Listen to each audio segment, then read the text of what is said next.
Hello दोस्तों, नमस्कार, आदाब, আসসালামু আলাইকুম।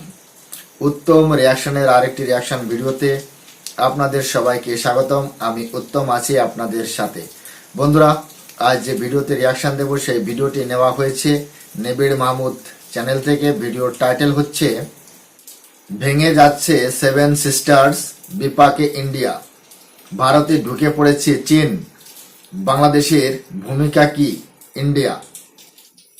বন্ধুরা, ভিডিওর টাইটেল অনুসারে এটাই বুঝতে পারছি যে ভারতের যে সেভেন সিস্টার, নর্থ ইস্ট নামে আমরা যাকে চিনি, সেটা ভেঙে যাচ্ছে এবং যে চীনা সৈনিক ভারতে ঢুকে পড়েছে, এরকম কিছু একটা এই ভিডিওর মাধ্যমে তুলে ধরা হবে, সেটা আমরা বুঝতে পারছি।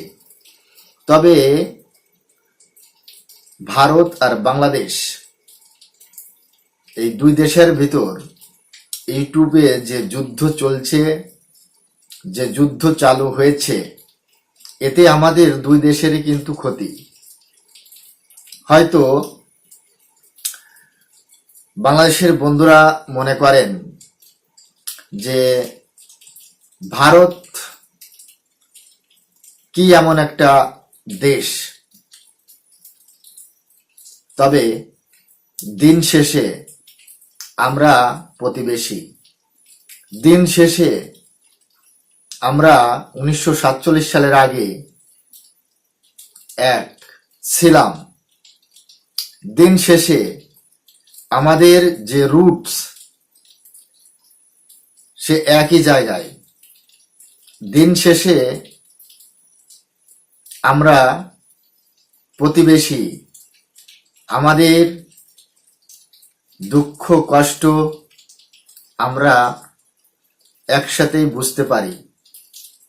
কিন্তু আমাদের বাংলাদেশের যেসব ইউটিউবার কন্টেন্ট তৈরি করেন, যেসব আজকাল ইউটিউবে দেখছি, এটা কি আদেও ঠিক হচ্ছে আমাদের জন্য? পরিশেষে কিন্তু আমাদের একটাই পরিচয়, যে আমরা প্রতিবেশী দুটি দেশ। পরিশেষে আমাদের একে অপরের উপর নির্ভরশীল। হয়তো আমার বাংলাদেশের বন্ধুরা মনে করতে পারেন যে তাদের অনেক টাকা আছে, ভারতের তাদের দরকার নাই, ভারতের সাথে সম্পর্ক না রাখলে তাদের চলে যাবে। আমি মনে করি তারা ভুল ভাবছেন। কিছু মানুষের উস্কানিতে এসে নিজের কেন ক্ষতি করছেন? কিছু মানুষের কথায় আমরা কেন ভুল বুঝছি? তো বন্ধুরা, অনেক কথা হবে। প্রথমে ভিডিওটা দেখি, ভিডিওর মধ্যে কি আছে, কি বলতে চেয়েছে নিবিড় ভাই সাহেব, সেটা আগে আমরা জানি। তারপর যেখানে যেখানে আমার কাউন্টিং এর দরকার আছে, আমি ঠিক সেখানে কাউন্টিং করব। আশা করি আপনারা আমার সাথেই থাকবেন।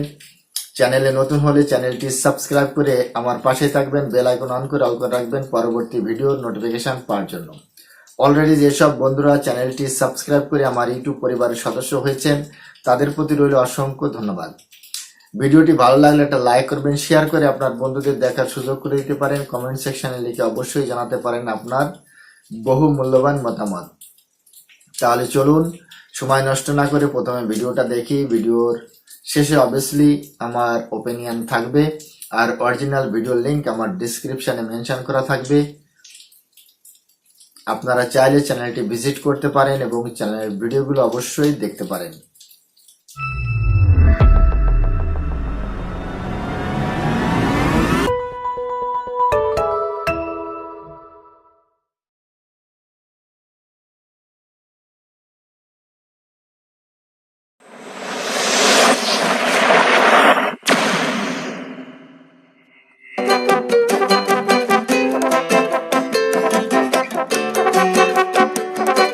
প্রাচীনকাল থেকেই ভারতের সুদীর্ঘ ইতিহাস রয়েছে, আর তাই ভারত শুধু দেশ হিসেবে নয়, উপমহাদেশ হিসেবেও আত্মপ্রকাশ করেছে। নানা ধর্ম, বর্ণ, প্রথা, হাজার বছরের ভিন্ন ভিন্ন সংস্কৃতি নিয়ে বিশ্ব ইতিহাসের অনিবার্য পাঠ হচ্ছে ভারত। ভৌগোলিক আয়তনের বিচারে এটি দক্ষিণ এশিয়ার বৃহত্তম এবং বিশ্বের সপ্তম বৃহৎ রাষ্ট্র। দেশটি 32,87,263 বর্গ কিলোমিটার এলাকা জুড়ে অবস্থান করছে। অন্যদিকে জনসংখ্যার বিচারে ভারত বিশ্বের সর্বাধিক জনবহুল দেশ। বিশ্বের অন্যতম বড় অর্থনীতির দেশগুলোর মধ্যে একটি হচ্ছে ভারত। অন্যদিকে ভারত বিশ্বের সবচেয়ে বড় গণতান্ত্রিক রাষ্ট্রও বটে।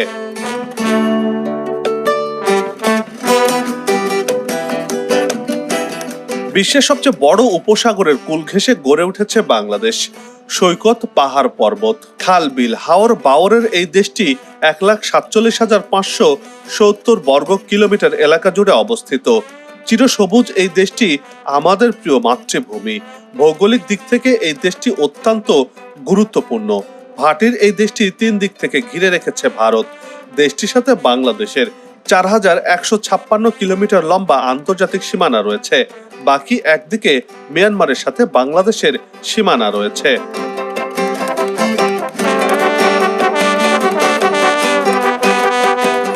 বাংলাদেশের প্রতিবেশী দেশ ভারত 28টি রাজ্যে বিভক্ত।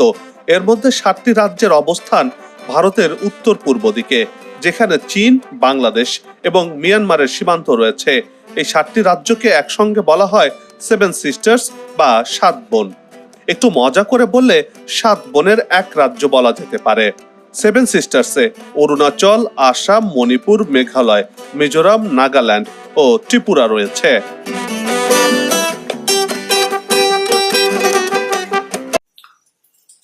প্রথম কথা হচ্ছে যে আমি এটুকুই বলতে চাই, দেখুন ভারতের যে মানচিত্রটি আপনি দেখাচ্ছেন এটা কিন্তু সঠিক নয়। জম্মু অ্যান্ড কাশ্মীর ভারতের একটি রাজ্য। 1947 সালে যখন এই জম্মু অ্যান্ড কাশ্মীর, যে এখানে রাজা ছিল হরি সিং, তিনি ভারতের সাথে বিলয় করেছিলেন কাশ্মীরকে। সম্পূর্ণ কাশ্মীর ইনক্লুড লাদাখ সহ, আর লাদাখের সাথে যে গিলগিট বাল্টিস্তান রয়েছে না, সেটাও কিন্তু ভারতেরই অংশ। হয়তো এখন পাকিস্তানের দখলে রয়েছে, কিন্তু হয়তো একদিন এমনও হতে পারে ভারতের ভিতরেও চলে আসতে পারে। তো আপনারা যে মনে করেন যে কাশ্মীর পাকিস্তানের, কিন্তু আদৌ পাকিস্তানের তো নয়। আপনারা জেনে শুনে, ইতিহাস জেনে শুনে কাশ্মীরের যে তথ্য সেগুলো তো এখন ইন্টারনেটে খুঁজে পাওয়া যায়, সেটা আপনারা অবশ্যই জানেন। জানার পরেও এই ধরনের মানচিত্র আপনারা প্রদর্শন করছেন, এটা কিন্তু আপনাদের যে মানসিকতা সেটা কিন্তু পরিচয় দিচ্ছে। আশা করি আপনাদের মানসিকতার পরিবর্তন হবে, আপনারা বুঝতে পারবেন। দয়া করে ভারতের মানচিত্রটি সঠিকভাবে দেখানোর অনুরোধ রইল। সম্প্রতি বাংলাদেশে ডক্টর মোহাম্মদ ইউনূসের নেতৃত্বে অন্তর্বর্তীকালীন সরকার গঠিত হওয়ার পর নতুন করে আলোচনা এসেছে ভারতের এই 7 রাজ্য। কারণ বাংলাদেশের স্থিতিশীলতার ওপর এই রাজ্যগুলোর স্থিতিশীলতাও অনেকাংশে জড়িত। ভারতের এই 7 রাজ্যের মোট আয়তন 2,62,184 বর্গ কিলোমিটার, যা বাংলাদেশের থেকে অনেক বড়। দক্ষিণ পশ্চিমে ভারতের সাথে এগুলোর 1,596 কিলোমিটার আন্তর্জাতিক সীমানা রয়েছে।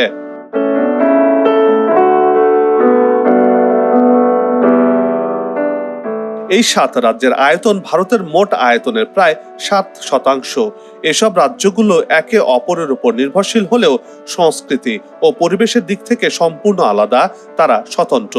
এই 7টি রাজ্যে জাতিগত এবং ধর্মীয় বৈচিত্র্য বিদ্যমান থাকলেও রাজনৈতিক, সামাজিক এবং অর্থনৈতিক ক্ষেত্রে তাদের অনেক মিলও রয়েছে। এসব রাজ্যের বেশিরভাগ মানুষই নানা আদিবাসী জাতি এবং উপজাতি সম্প্রদায়ের। ভূ রাজনৈতিকভাবে এদের অবস্থান, প্রাকৃতিক সম্পদ এবং বৈচিত্র্যময় সামাজিক কাঠামোর কারণে সারা বিশ্বে অতুলনীয়।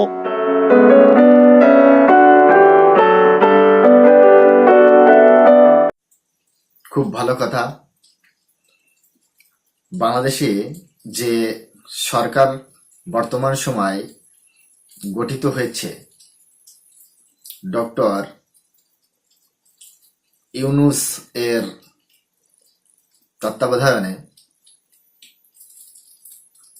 আপনারা এই গভর্নমেন্টকে মান্যতা দিলেও বহির্বিশ্ব এই গভর্নমেন্টকে তো মান্যতা দেবে না। ইনলিগাল কোনো ভোটে বা বাংলাদেশের যে ভোটার তারা তো ভোট দিয়ে এই গভর্নমেন্ট তৈরি করেনি। আর আপনারা যতই এই গভর্নমেন্ট নিয়ে মাতামাতি করেন না কেন, বাংলাদেশের যে ক্ষতি হয়েছে, বাংলাদেশের যে ক্ষতি হচ্ছে, এর যে পূর্ণতা কত দিন লাগবে, কত বছর লাগবে, সেটা আগামী দিনে আপনারা নিশ্চয়ই বুঝতে পারবেন। আর ভারতের যে 7 সিস্টার নিয়ে যে মাতামাতি হচ্ছে, আসলে আমাদের এই দুই দেশের মধ্যে সাধারণ মানুষের মধ্যে একটা দূরত্ব হতে চলেছে এবং বাড়ছে। আমরা যদি ক্রিকেটে হেরে যাই তাহলে বাংলাদেশের মানুষের পৈশাচিক আনন্দ হয়। আমাদের যদি 7 সিস্টারে অশান্তি হয় তাহলে বাংলাদেশের মানুষের শান্তি হয়, খুশি হয়, হতে পারে। তবে এতে আমাদের দুই দেশের মধ্যে যে একটা দূরত্ব বাড়ছে, সেটা কিন্তু আমাদের বাংলাদেশের যে বন্ধুরা তারা বুঝতে পারছে না। আমি এই নিবিড় ভাইয়াকে বলতে চাই, আপনি একজন বড় মাপের কন্টেনার। আপনার কন্টেনে এমন কোনো তথ্য যাতে না যায় যে আপনার যে ফলোয়ার রয়েছে, আপনাকে যারা ভালোবাসে, যেমন আমি আপনাকে খুব ভালোবাসি, তো এই ভালোবাসায় যাতে ভাটা না পড়ে সেদিকে আপনি খেয়াল রাখবেন। আমরাই পারি সমাজটাকে পাল্টে দিতে। দেখুন, আপনি যদি ঘৃণামূলক ভিডিও তৈরি করেন তাতে ঘৃণা বাড়বে। আপনি যদি ভালো ভিডিও তৈরি করেন, আপনি যদি ভালো কন্টেন্ট নিয়ে আসেন, আপনার কন্টেন্টে যদি ভালোবাসা থাকে, তো আমাদের মধ্যে বা আমাদের সমাজে যারা রয়েছে কুমস্তিষ্কের এবং যাদের কুমনোভাব রয়েছে, তাদেরকেও আমরা কিন্তু পাল্টাতে পারি। এই যে 7 সিস্টার, চিকেন নেক্স, এগুলো নিয়ে আমরা যা তৈরি করছি তাতে আমাদের মধ্যে দূরত্বই তৈরি হচ্ছে। আমাদের ভিতর যে অটুট ভালোবাসা বন্ধন, সেটা কিন্তু আর তৈরি হচ্ছে না। আশা করি এই সমস্ত ঘৃণামূলক ভিডিও থেকে আমরা দূরে থাকি, সমাজটাকে আমরা যাতে পরিবর্তন করতে পারি, দুদেশের মানুষের মধ্যে যাতে অটুট বন্ধন সৃষ্টি হতে পারে, ভালোবাসা তৈরি হতে পারে, সেই ধরনের কন্টেন্ট আমরা নিয়ে আসতে পারি, সেই চেষ্টাই করব। 7 সিস্টার্স বলতে উত্তর পূর্ব ভারতের 7টি রাজ্যকে বোঝানো হয়। এসব রাজ্যে ভৌগোলিক, ঐতিহাসিক এবং সাংস্কৃতিক সাদৃশ্যের কারণে এই নামে পরিচিত রয়েছে। এই 7টি রাজ্য ভারতীয় উপমহাদেশের প্রাচীন ইতিহাস এবং বৈচিত্র্যময় সাংস্কৃতিক ঐতিহ্যের ধারক ও বাহক। এসব অঞ্চলে গারো, খাসিয়া, বোরো, মিজোদের মতো অনার্য আদিবাসী রাজাদের শাসন ছিল।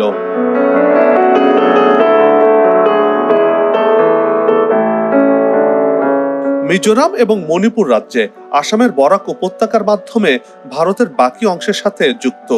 এই আন্তঃনির্ভরতার কারণে 1972 সালে এই 7টি রাজ্যকে 7 সিস্টার্স বা 7 বোনের মর্যাদা দেয়া হয়।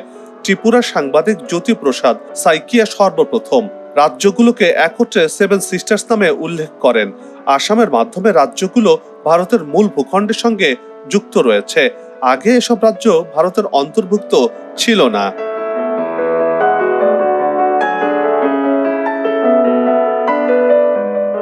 বাংলাদেশের সীমানা ভারতের উত্তর পূর্ব অঞ্চলের বিশেষ করে ত্রিপুরা, মেঘালয়, আসামের সঙ্গে সংযুক্ত। বাংলাদেশের চট্টগ্রাম বিভাগের সীমানা ত্রিপুরা ও মিজোরামের সঙ্গে এবং সিলেট বিভাগের সীমানা মেঘালয় ও আসামের সঙ্গে সংযুক্ত। ঐতিহাসিকভাবে বাংলাদেশ ও এই রাজ্যগুলোর মানুষের মধ্যে সংস্কৃতি, ভাষা এবং আদিবাসী জীবনসহ নানা ধরনের মিল দেখতে পাওয়া যায়।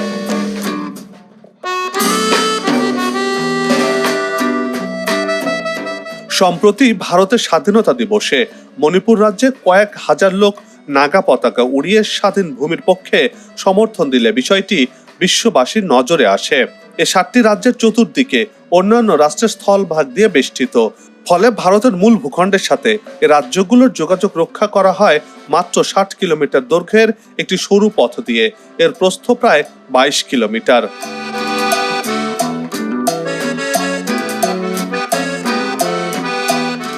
মূল ভারতীয় ভূখণ্ডের সঙ্গে উত্তর পূর্ব ভারত এই করিডোরের মাধ্যমে যুক্ত। যদি এই করিডোর না থাকতো তাহলে মূল ভারতীয় ভূখণ্ডের সঙ্গে উত্তর পূর্ব ভারতের যোগাযোগ বিচ্ছিন্ন হতো, কারণ উত্তর পূর্ব ভারত পুরোপুরি স্থল বেষ্টিত। এর আশেপাশে কোথাও কোনো সমুদ্র নেই। এতে করে খানিকটা ঝুঁকির মধ্যে থাকতে হয় ভারতকে, কেননা পাশেই চীন ওত পেতে বসে রয়েছে।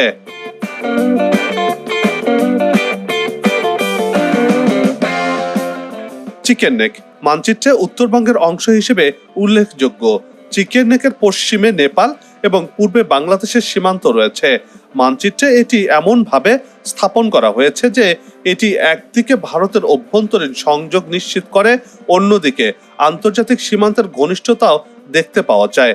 রাজনৈতিকভাবে অরুণাচল প্রদেশের অনেক বড় অংশকে দক্ষিণ তিব্বত হিসেবে চিহ্নিত করে চীন। ওই অংশকে তারা চীনের অন্তর্গত হিসেবেও দাবি করে। সার্বিক বিবেচনায় শিলিগুড়ি করিডোর অ্যাকিলিসের গোড়ালি হিসেবেও বিবেচিত। চীন যদি সমগ্র বিশ্বকে দাবি করে তাহলে তো সমগ্র বিশ্ব চীনের নয়। আমরা তো চীনকে আমাদের প্রতিবেশী মনে করি না। চীন আমাদের প্রতিবেশী নয়। প্রথম কথা হচ্ছে এটা। হয়তো আপনারা বলবেন যে তাহলে প্রতিবেশী কে? আমাদের প্রতিবেশী হচ্ছে তিব্বত। 1949 সালে সমগ্র তিব্বতকে গিলে খেয়ে ফেলেছে চীন। আজ ওই চীন নেপালকে গিলে খেতে চায়, ভুটানকে গিলে খেতে চায়, তাইওয়ানকে গিলে খেতে চায় এবং রাশিয়ার কিছু অংশ চীনের হিসাবে দাবি করে। বিভিন্ন দেশের জায়গাকে তাদের মানচিত্রে বা অধীনে করার চেষ্টা করে। তাই বলে তো চীনের হয়ে যায় না। কিন্তু আমার প্রতিবেশী দেশ, আমার প্রতিবেশী দেশের ভাইরা চীনের গুণগান করতে থাকে না। একদম তাদের হৃদয়ে গেঁথে গেছে চীন। খুব ভালো কথা। চীন আমাদের প্রতিবেশী নয়। আর চিকেন নেক্স এটা কিন্তু আমাদের একটা দুর্বলের জায়গা, স্বীকার করছি। কিন্তু বাংলাদেশের দুটি দুর্বল জায়গা রয়েছে, রংপুর করিডোর আর চট্টগ্রাম। দেখুন, ভারতের ভিতরে যদি অভ্যন্তরীণ কোনো সমস্যা থেকে থাকে তেমন কিন্তু বাংলাদেশের ভিতরেও রয়েছে। আমাদের একটা চিকেন নেক্স আর বাংলাদেশের দুটি চিকেন নেক্স রয়েছে, রংপুর করিডোর আর চট্টগ্রাম। এর থেকে বেশি কিছু বলতে চায় না। আপনাদের মতো এরকম বললে আপনাদেরও কষ্ট লাগবে, কিন্তু আপনারা যেরকম চান সেরকম বলতে পারেন। যেরকম ভাবতে চান ভারতকে সেরকম ভাবতে পারেন। আপনাদের স্বাধীনতা আছে। ভারতের মানচিত্রে শিলিগুড়ি শহরের কাছে অবস্থিত এই করিডোরটা অনেকটা বাঁকানো মুরগির ঘাড়ের মতো দেখায় বলে এই জায়গাটাকে অনেকে চিকেন নেক বলেও বর্ণনা করেন। এই করিডোরের সবচেয়ে সরু অংশটা মাত্র 21 কিলোমিটার চড়া, যার আশেপাশে রয়েছে অন্তত 4টি দেশের আন্তর্জাতিক সীমান্ত। এই দেশগুলো হলো চীন, নেপাল, ভুটান ও বাংলাদেশ।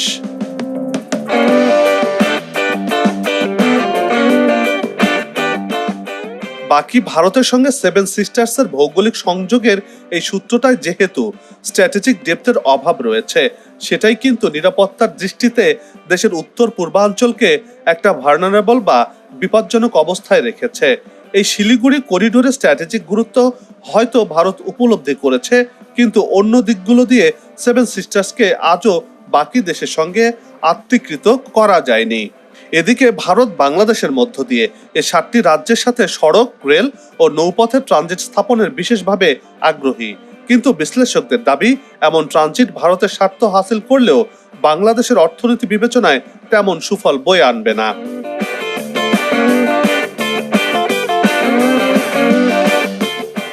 বিগত 50 বছরের বিভিন্ন সময়ে মণিপুরে কুকিরা, আসামে আলফা, ডিমা হাসাও বা একাধিক বড় গোষ্ঠী, মিজোরামে এমএনএফ এবং ত্রিপুরা ও মেঘালয়ে বিভিন্ন উপজাতীয় গোষ্ঠী ভারত ও ভারতীয় রাষ্ট্রের বিরুদ্ধে নানা দাবিতে অস্ত্র ধরেছে।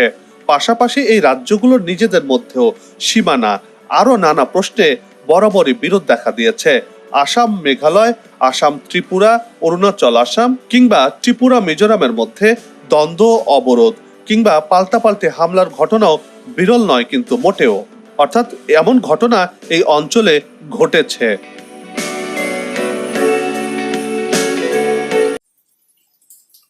ভারতের যে অভ্যন্তরীণ সমস্যা, সেটা তো ভারত কন্ট্রোল করতেই পারবে। তার কারণ বাংলাদেশের আমার এই বন্ধুটিকে বলতে চাই, আমরা যদি কাশ্মীরের মতো এরকম একটা সমস্যার সমাধান করতে পারি, কাশ্মীরে যেভাবে সন্ত্রাসবাদ চলছিল সেটা যদি আমরা দমন করতে পারি, তাহলে এই উগ্রবাদীদের দমন করতে আমাদের মনে হয় বেশি একটা কষ্ট হবে না। কিন্তু এই উগ্রবাদীদের যদি ইন্ধন বাংলাদেশ যোগায়, তাহলে এই এলাকায় বাংলাদেশের অবস্থা কি হতে পারে সেটা হয়তো বাংলাদেশের মানুষ, বাংলাদেশের যারা এরকম সংকীর্ণ বুদ্ধি বা সংকীর্ণ মাইন্ডসেট থেকে বুঝতে পারবে না। তার কারণ আবেগ দিয়ে তো আর দেশ চলে না, আবেগ দিয়ে তো আর সংসার চলে না, আবেগ দিয়ে তো আর পেটে ভাত আসে না, আবেগ দিয়ে তো আর পকেটে টাকা আসে না। আবেগ আবেগের মতোই থাকবে, কিন্তু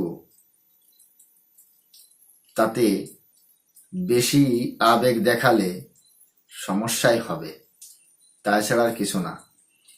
আমাদের চিন্তা নেই, কিন্তু আমাদের থেকে বেশি চিন্তা হচ্ছে আমার প্রতিবেশী দেশের এই বন্ধুদের, আমার বাংলাদেশের যে সমস্ত ভালোবাসার মানুষ রয়েছে তাদের বেশি বেশি চিন্তা হচ্ছে ভারতের সেভেন সিস্টার চিকেন নেক্স নিয়ে।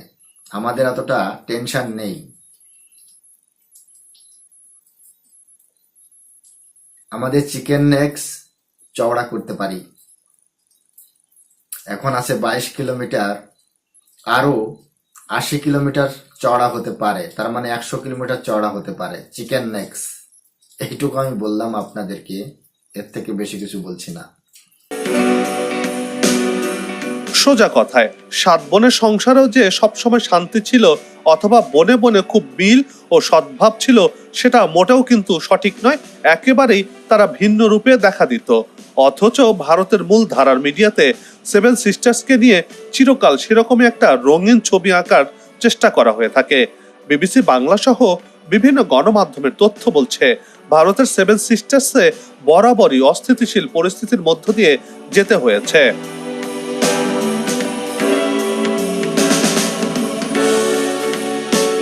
শিলিগুড়ি করিডোর দিয়ে যে রেলপথ গেছে সেটিতে মাত্র একটি লাইন রয়েছে। এই করিডোরটি প্রায় ভূমিধস, এবং অন্যান্য প্রাকৃতিক দুর্যোগের কবলে পড়ে ক্ষতিগ্রস্ত হয়। এই করিডোর থেকে চীনের দূরত্ব খুব বেশি নয়। কোনো কারণে শিলিগুড়ি করিডোর দখল হলে মূল ভারত ভূখণ্ড উত্তর পূর্ব ভারতের সঙ্গে বিচ্ছিন্ন হয়ে যেতে পারে, এমন শঙ্কার কথা বলছেন স্থানীয়রা।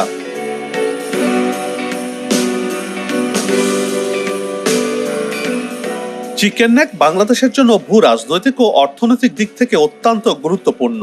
এটি ভারতের উত্তর পূর্বাঞ্চলীয় রাজ্যগুলোর সাথে বাংলাদেশের সহজ ও দ্রুত সংযোগের একটি গুরুত্বপূর্ণ রুট। বাংলাদেশ ভারত বাণিজ্যিক সম্পর্ক উন্নয়নে এবং যোগাযোগ ব্যবস্থা স্থিতিশীল করতে চিকেন নেকের ভূমিকাও বেশ উল্লেখযোগ্য। এ অঞ্চলের শান্তি ও স্থিতিশীলতা বজায় রাখতে সাহায্য করে বাংলাদেশ এই চিকেন নেকের মাধ্যমে।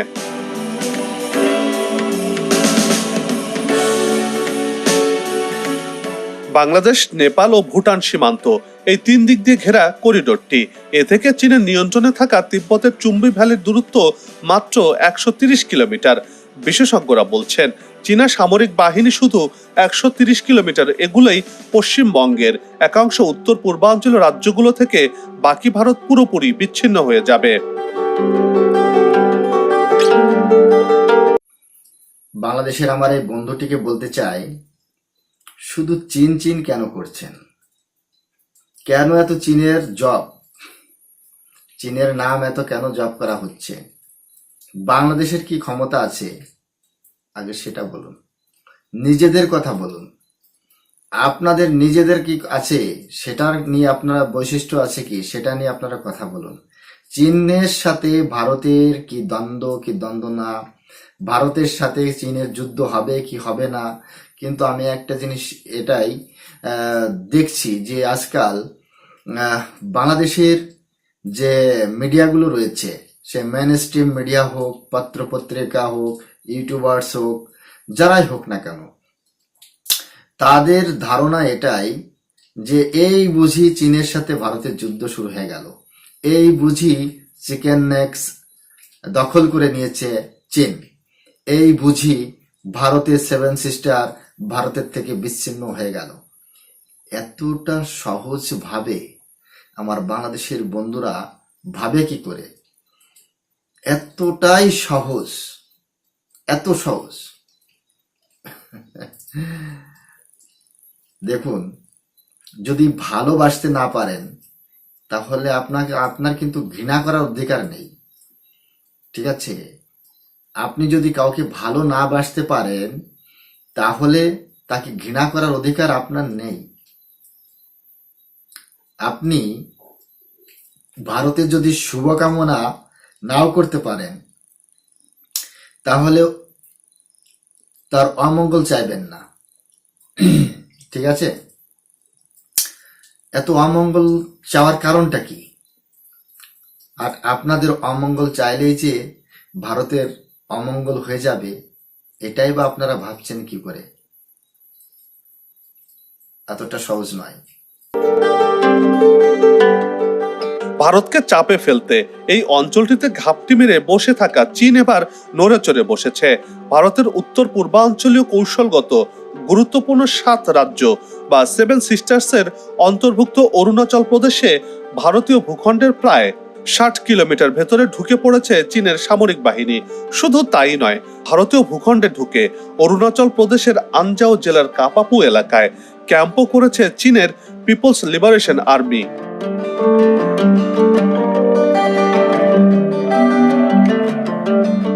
ভারতের একাধিক সংবাদ মাধ্যম বলছে কাপাপু এলাকায় কাঠে আগুন ধরানো, পাথরের গায়ে রং ব্যবহার করে লেখা চীনের নাম এবং চীনা খাদ্য সামগ্রীর ছবি দেখে বোঝা যায় সেখানে প্রায় 1 সপ্তাহ আগে চীনা সৈন্যদের অনুপ্রবেশ ঘটেছে। ছবিতে দেখা যায় পাথরের গায়ে ইংরেজিতে 2024 সাল লেখা রয়েছে। ভারতীয় ভূখণ্ডে নিজেদের মালিকানা দাবি করার জন্য অনুপ্রবেশের সময় চীনা বাহিনী এসব কৌশল ব্যবহার করে বলে জানা গেছে।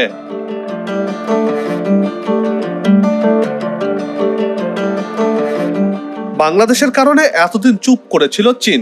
বিশ্লেষকদের মতে এই করিডোর ক্ষতিগ্রস্ত হলে ভারত 2 টুকরো দেশে পরিণত হবে, যা বর্তমানে 7 সিস্টার্স নামে পরিচিত। অর্থাৎ ভারত থেকে সম্পূর্ণরূপে আলাদা হয়ে যাবে এগুলো, যা ভারতের জন্য বড় দুশ্চিন্তার কারণ।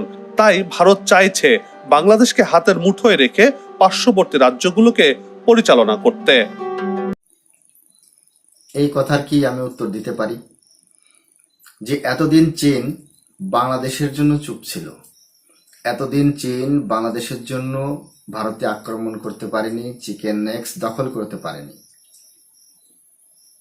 এই সমস্ত কথা বলে বাংলাদেশের আমার এই বন্ধুটি নিজেকেই হেয় করছে, নিজেকেই ছোট করছে। বাংলাদেশ এমন কোনো মডেল দেশ না, বাংলাদেশ এমন কোনো তীর মারখানা যে তার ভয়ে চীন কাঁপে, তার ভয়ে চীন কাঁপে। আর বাংলাদেশের জন্য যে এতদিন ভারত সেফ রয়েছে, বড়ই হাস্যকর, বড়ই হাসির কথা আমার মনে হচ্ছে। আমি অ্যাগ্রেসিভ কিছু বলতে চাই না। ভারতের সামরিক শক্তি আছে, ভারত তার দেশকে সুরক্ষিত রাখার ক্ষমতা রাখে, সামরিক দিক দিয়ে, কূটনৈতিক দিক দিয়ে, রাজনৈতিক দিক দিয়ে, অর্থনৈতিক দিক দিয়ে। আর চীনের যে 60 কিলোমিটার ভিতরে ঢুকে আসার যে কাহিনীটা চলছে, সেটা আমি আপনাদেরকে একটু বলতে চাই। দেখুন, বাংলাদেশের একটি মিডিয়া সময়ের খবর পত্রিকা লিখেছে, 7 সিস্টার্সের 60 কিলোমিটার ভিতরে ঢুকেছে চীনা সৈন্যরা। ভারতের উত্তর পূর্বাঞ্চলীয় কৌশলগত গুরুত্বপূর্ণ 7 রাজ্য বা 7 সিস্টার্সের অন্তর্ভুক্ত অরুণাচল প্রদেশে ভারতীয় ভূখণ্ডের প্রায় 60 কিলোমিটার ভিতরে ঢুকে পড়েছে চীনের সামরিক বাহিনী। শুধু তাই নয়, ভারতীয় ভূখণ্ডে ঢুকে অরুণাচল প্রদেশের আনজাও জেলার কাপাপু এলাকায় ক্যাম্পও করেছে। চীনের পিপলস লিবারেশন আর্মি অরুণাচলের স্থানীয় সংবাদ মাধ্যমে অরুণাচল 24 ও নিউজ 5 সরেজমিন ঘুরে তৈরি করা এক প্রতিবেদনে চাঞ্চল্যকর এই তথ্য জানিয়েছে। আচ্ছা, এই যে তথ্যটা তুলে ধরা হয়েছে, আদৌ কি এটা সত্য?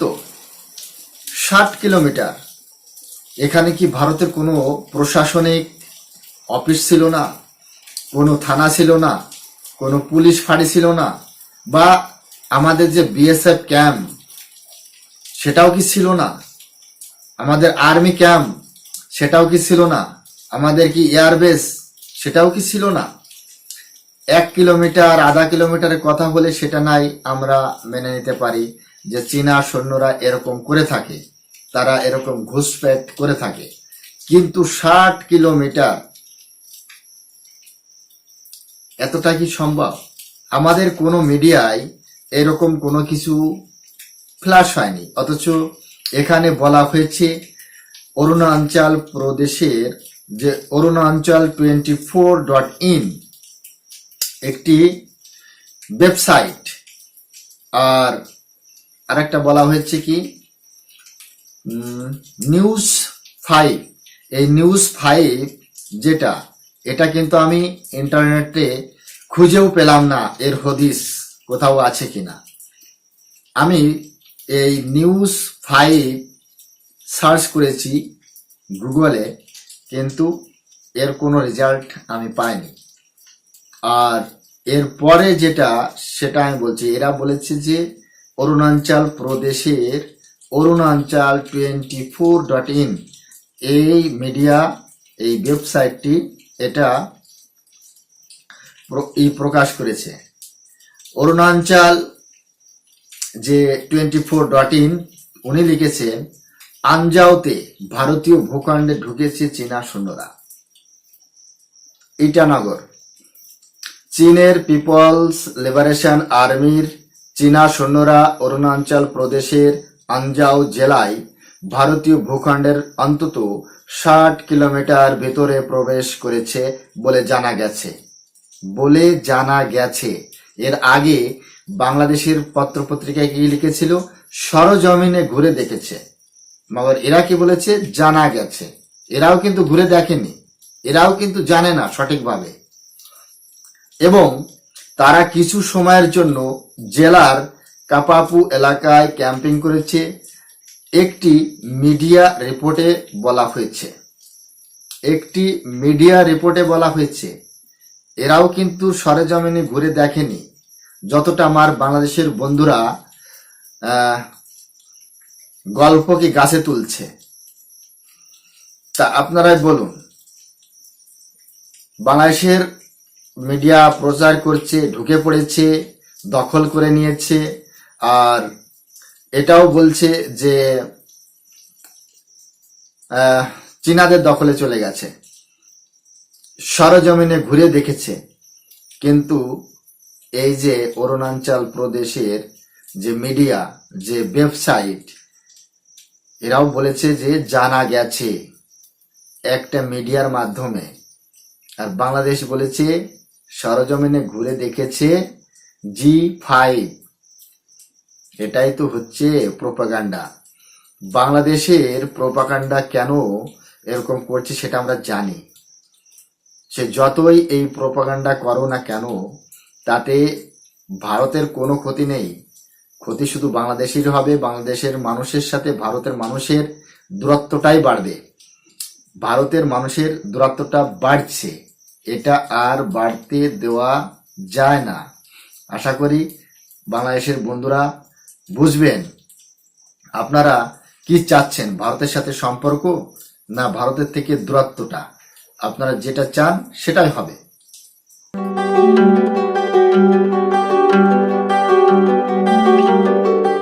সম্প্রতি ভারত গজলডোবা ব্যারাজের পানি ছেড়ে দিয়ে বাংলাদেশকে তলিয়ে দিয়েছে। এতে ক্ষতিগ্রস্ত হয়েছে দেশের পূর্বাঞ্চল, ব্যাপক ক্ষয়ক্ষতি সহ প্রাণহানির ঘটনাও ঘটেছে সাম্প্রতিক বানের পানিতে। আবার শুষ্ক মৌসুমে পদ্মা সহ তিস্তা নদীর পানি না দিয়ে আটকে রাখছে। এতে ভাটির দেশে পানির অভাবে কৃষিকাজে ব্যাঘাত ঘটছে। এতে করে অর্থনীতিতে নেতিবাচক প্রভাব পড়ছে বাংলাদেশের। খানিকটা বলা যায় এক্ষেত্রে ভারত নিজেদেরকে মোড়ল ভাবতে শুরু করেছে। তাদের ইচ্ছে মতো ভাটির দেশ বাংলাদেশকে নির্যাতন করছে।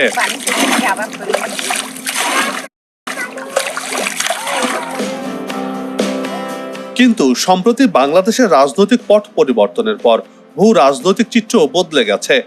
বাংলাদেশের অন্তর্বর্তী সরকারের প্রধান উপদেষ্টা Nobel laureate doctor Mohammad Yunus সম্প্রতি হুঁশিয়ারি দিয়েছেন, বলেছেন বাংলাদেশকে কেউ অস্থিতিশীল করতে চাইলে চারদিকে অস্থিতিশীলতা ছড়িয়ে পড়বে। প্রতিবেশী মিয়ানমার, ভারতের 7 সিস্টার্স, পশ্চিমবঙ্গ, সব জায়গাতেই ছড়িয়ে পড়বে অস্থিরতা। ভারতের এক সংবাদ মাধ্যমে তার এমন আশঙ্কা প্রকাশের পর থেকেই নতুন করে আলোচনায় আসতে শুরু করে এই 7 সিস্টার্স।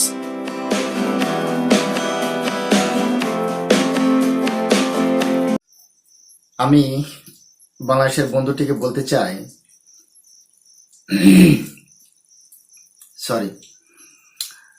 যে এই নবেলেট ইউনূস এই কতদিনের মেহমান সেটা আপনিও জানেন না, আমিও জানি না। তবে এই যে ইনলিগাল ভাবে এসে বসেছে, এটা তো সঠিক। এটা তো ভারত বা বিশ্ব জুড়ে সবাই জানে যে ইনলিগাল।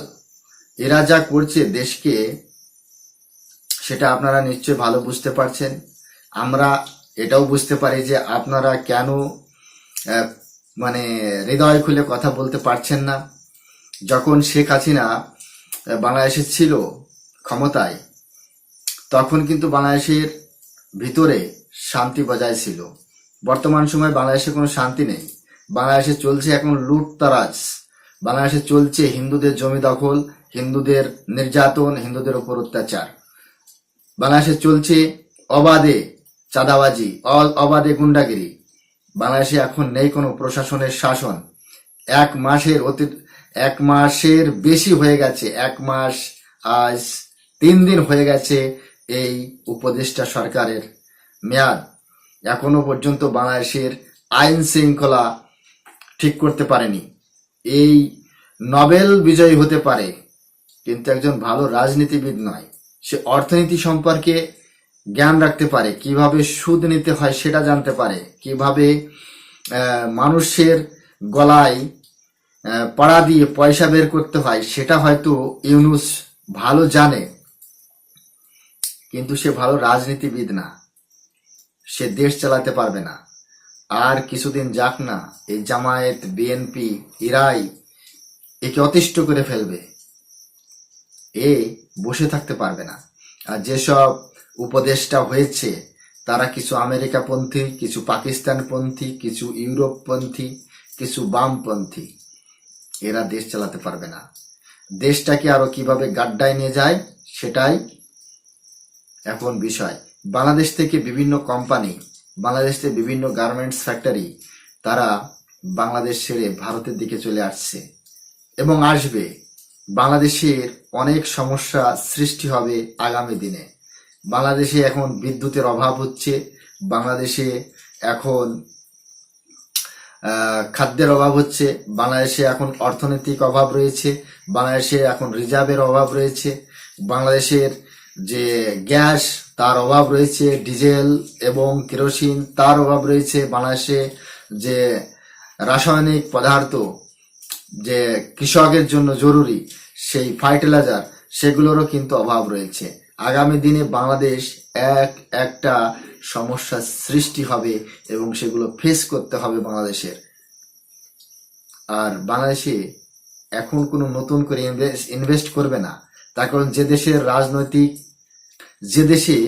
রাজনৈতিক অস্থিরতা সৃষ্টি হয় সে দেশে কোনো বিদেশি বিনিয়োগ আসে না। বাংলাদেশের যে মাথাপিছু আয়ের ঘামান্ড ছিল, বাংলাদেশের মাথাপিছু যে আয়ের যে ভারতের থেকে মাথাপিছু আয় বেশি, তার যে একটা অহংকার ছিল, সে অহংকার এখন চুর চুর হয়ে গেছে,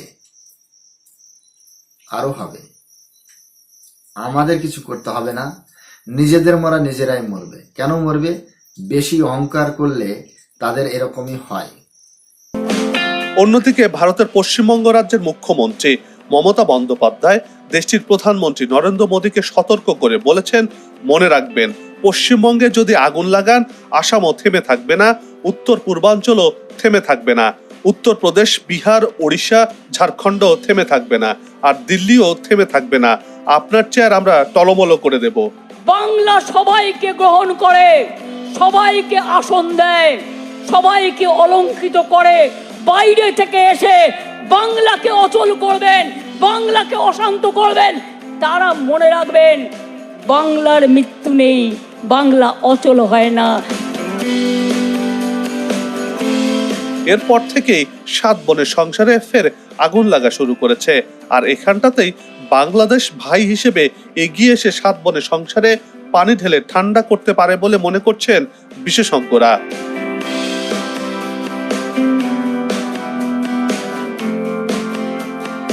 সেভেন সিস্টার্সকে শান্ত করার নাটাই নাকি বাংলাদেশের হাতে রয়েছে বলেও অনেক বিশেষজ্ঞ মনে করছেন। তাই বাংলাদেশের সাথে শান্তিপূর্ণ সম্পর্ক বজায় রেখে এই অঞ্চল, বিশেষ করে ভারতের সেভেন সিস্টার্সে শান্তি ফেরানো সম্ভব বলেও মত আন্তর্জাতিক সম্পর্ক বিশ্লেষকদের। প্রশ্ন হচ্ছে, ভারতের কাছ থেকে বাংলাদেশ পানির ন্যায্য হিস্সা না পেলে বাংলাদেশের হাতে থাকা ট্রাম্প কার্ড খেলবে কি? এমন প্রশ্নে বিশেষজ্ঞরা বলছেন এর উত্তর সময়ই বলে দেবে।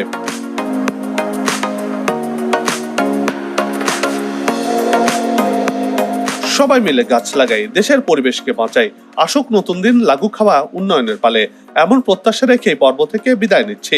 তবে যাবার আগে সেই একই অনুরোধ, যেখানে সেখানে ময়লা আবর্জনা ফেলবেন না, পরিবেশের ক্ষতি করবেন না, অযথা হর্ন বাজাবেন না, আপনার দেশের সৌন্দর্য রক্ষায় পোস্টার লাগানো থেকে বিরত থাকুন। যদি চ্যানেলটিতে নতুন হয়ে থাকেন, ভিডিওটি ভালো লাগে তাহলে চ্যানেলটি সাবস্ক্রাইব করে ভালোবাসায় আবদ্ধ করবেন।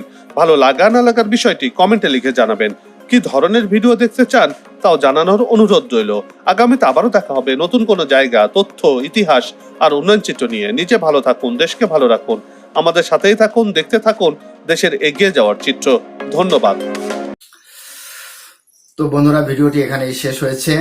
দেখতে পেলাম বিভিন্ন ভারতের তথ্য তুলে ধরা হয়েছে, সেটাও দেখলাম। আমারও ওপিনিয়ন দিয়েছি, আপনারাও দেখেছেন, শুনেছেন। তবে আমি আমার এই বাংলাদেশের বন্ধুটিকে বলতে চাই যে আমরা তো শেখ হাসিনাকে নিয়েছি, আগামী দিনে আপনারাও তৈরি থাকুন। এই উন্মাদ মহিলাটিকে বাংলাদেশে পাঠানোর চেষ্টা আমরা করছি, আপনারাও তৈরি থাকুন। এই মহিলা,